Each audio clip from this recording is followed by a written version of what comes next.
I used to used to amuse myself sometimes. I'd set the automatic pilot on and come along and tap the navigator on the shoulder, and he'd look round with a horrified expression on his face, sort of, what, have we got to bail out now or something?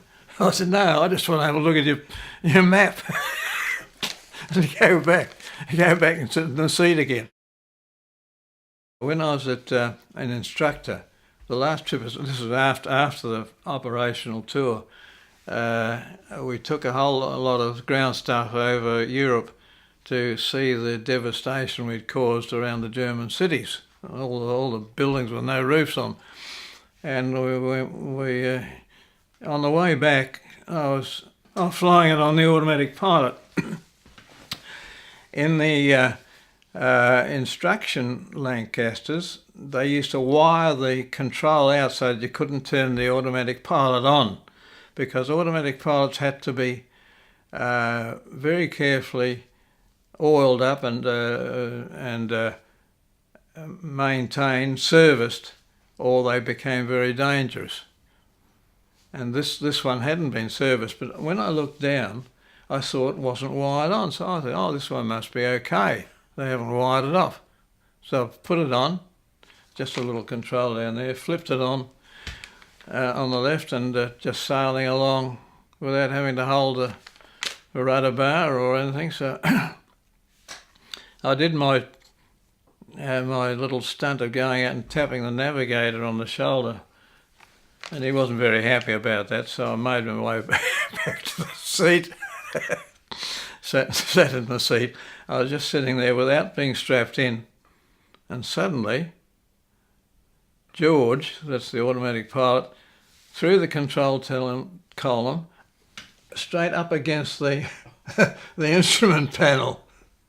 I was thrown up in the air, hit my head on the roof because I wasn't strapped in.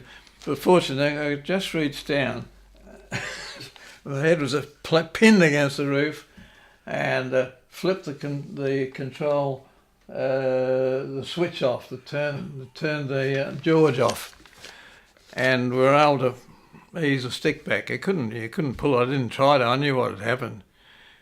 I read stories about people trying to pull the stick back when the George, the automatic pilot's done that thing to them on operations, made the plane dive, and they've had two people trying to pull the stick back and they couldn't do it.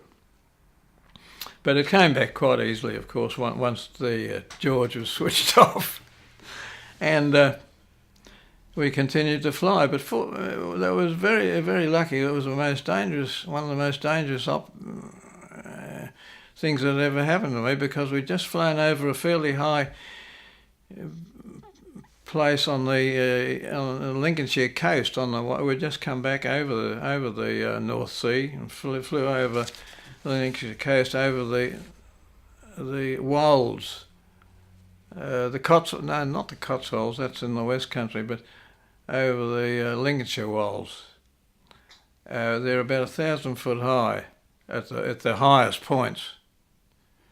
But we'd passed over them. We were over the valley when the control column was thrust against the instrument panel. So we're lucky that time. But that was the last time I ever flew a Lancaster, actually.